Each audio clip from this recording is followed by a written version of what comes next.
Hello mga kasari, magandang hapon po sa ating lahat. So ngayon po ay nakatambay ako dito sa labas ng tindahan, nagpapahangin kasi sobra po ang init ngayon. So ngayon po ay Huwebes Santo. Masasabi ko ay Biyernes, bukas pa pala ang Biyernes. So Huwebes Santo po ngayon. So kamusta po ang sales? So syempre open po yung ating sari-sari store kasi kahapon po ay medyo hanggang umalis kasi kami ng mga 11 a.m. kahapon hanggang gabi na yon close ang tindahan. So nag-food trip kami sa compound ni na partner sa side niya. So gabi na kami nakauwi. Pagka uwi namin, pinakain namin yung mga alaga namin and inayos namin yung tindahan, nag-close, tapos ayun diretso na sa kwarto. So, ngayong Huwebes Santo, bakit tayo nagbukas ng tindahan? Syempre mga kasari, kahapon sara na nga tayo. Magsasara pa rin ba tayo ngayon? So, kamusta ang sales natin ngayong Huwebes Santo? So, ngayon guys, medyo tahimik ang paligid. Siguro naman guys, napapansin nyo, ang naririnig lang is yung ingay ng kalsada, yung mga dumadaan na sasakyan. At, ayun, mga people is, ayan, ang dilim. Madilim guys kasi para makatipid tayo sa kuryente. Pero bukas yung ating electric fan. Nagpatay tayo kasi mainit, nakakadagdag ng init yan eh. Yung tsaka para makasave din tayo ng bayarin. So, ayun po mga kasari.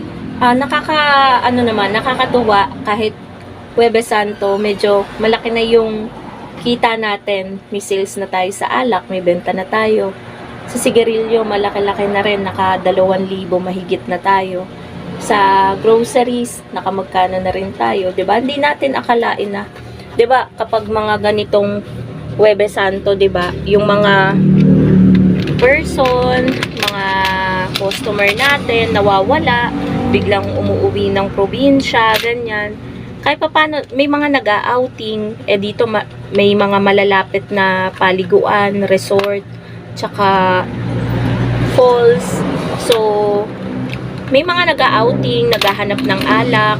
Tulad kanina guys, nakabenta ako ng 4 na Red Horse na malalaki.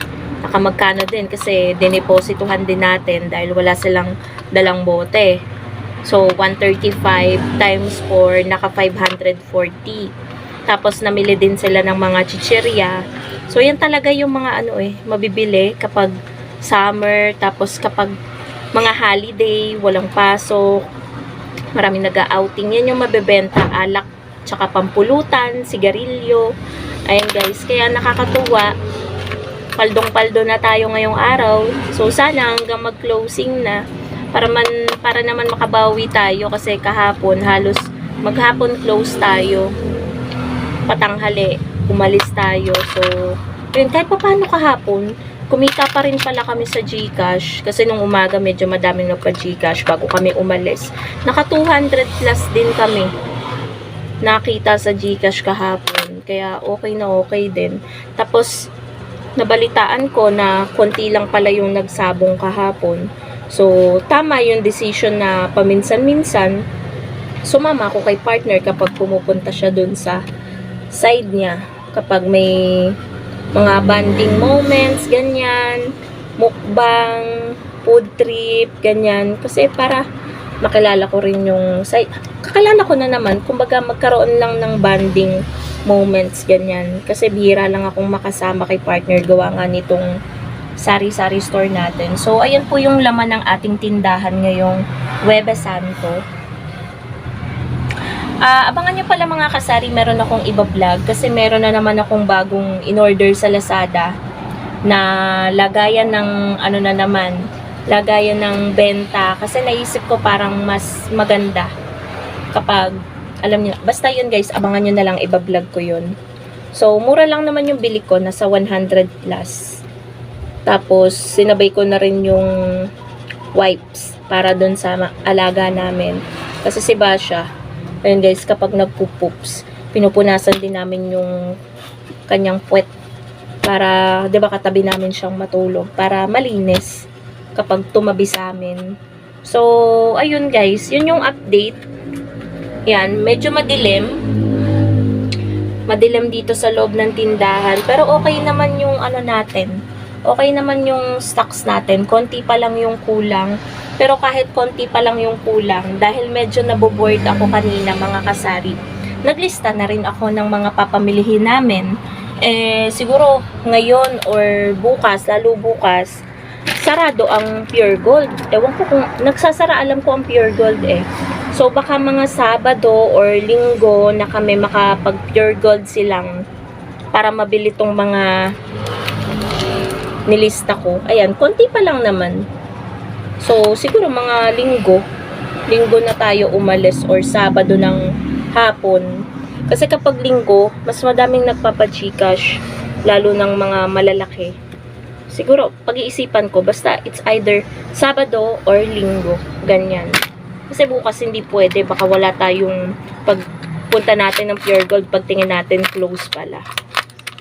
So, dahil naiinip din ako kanina, meron akong nilinis na dating patungan dito. Pinuwesto ko doon. Ayun siya. Yung white na yan. Dati kasi dito siya nakapwesto. Kung maaalala nyo. So, pagpapatungan ko siya kapag bumili ako ng mga stock na Chucky, Yakult, tsaka Dutch Mill. Ayan, pagpapatungan ko dyan. So, sana wag silang anuhin ng mabait. Alam nyo naman ng mababait. Kung ano ang matripa na butasin, kahit nakasabit pa man yan, kahit hindi natin ine-expect na, ay kaya pala niyang butasin yun, nabubutas niya basta trip ng mabait. So sana naman hindi niya pagtripan yung mga paninda na ilalagay ko dito sa kutina yan. So ayan mga kasari ang update ngayong araw ng Thursday. Nagpo-food trip nga ako dito eh, nakakain na ako ng siopaw. 2 siopaw na maliit.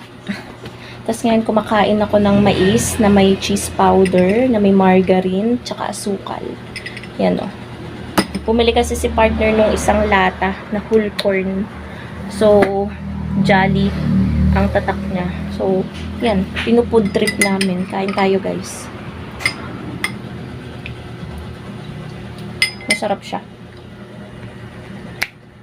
Kaya tahimik din guys.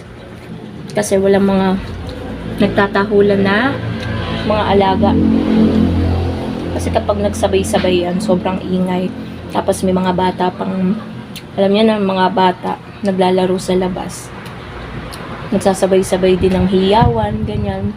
Kapag nagtatakbuhan.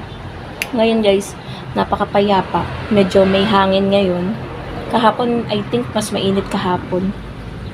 So, ayan, kapag tahimik, ang sarap sa pakiramdam, nakakapahinga ka ng ayos. Kaya, i-grab natin yung opportunity habang bukas yung ating tindahan. So, yan lang naman mga kasari.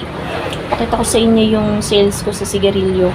Yun sa ano kasi, sales ko sa tindahan, naibayad ko na sa Gcash. Kasi nung mga nakaraan, yung pinambayad namin sa grocery, yung mga pinangpapamili namin kay Pure Gold, galing sa Gcash. So, kapag nagkaka-sales, binabayad ko din agad-agad. So, ikot-ikot lang talaga yung ano natin guys, sa tindahan. So, open natin yung ilaw. So, pasok tayo guys. Ito yung ating ito yung ating sari-sari store. So, yan yung status niya. Yung ating Renoleum, sirang-sira na. Parang kailan lang nung ating ikinabit yan. So, ito guys yung sales ng ating tindahan. Meron ng mga nagpa-Gcash. Ito yung benta ng tindahan. Ng sigarilyo, ayan. Ayan na po siya. May buong 1K na tayo. Binilang ko to kanina. Nasa 2 plus na to eh. Tapos yung ano natin, ayan sa tindahan. Wala siya kasi pinambayad na natin sa Gcash. So, nawawalan tayo guys ng boses. Namamalat tayo. So, yun lang naman guys ang ating vlog for today. So, ganyan guys yung ginagawa ko dahil wala naman tayong open na lang ang ating sari-sari store. Wala naman tayong magaganap na outing, family outing, or gala, or food trip ulit. So, i-grab natin yung opportunity. Kasi yung ibang mga tindahan, panigurado sarado. Pero alam ko, bukas dito guys eh. Bukas yun dyan. Pero ano, hindi naman nakaka-affect naman sa atin sa ating sales kahit loob yung ating tindahan, hindi gaanong tabing kalsada, okay pa rin yung sales natin and very thankful po ako doon. So ngayong Huwebes Santo, super blessed ang araw na ito para sa akin. And ayan, kung wala naman tayong magnilay-nilay na lang tayo, manahimik na lang tayo sa ating mga pamamahay. At ayan, magpasalamat sa blessings na natatanggap, maliit man or malaki. So, yun lang naman guys ang ating vlog for today. Thank you so much for watching and happy selling po sa inyong lahat. Bye!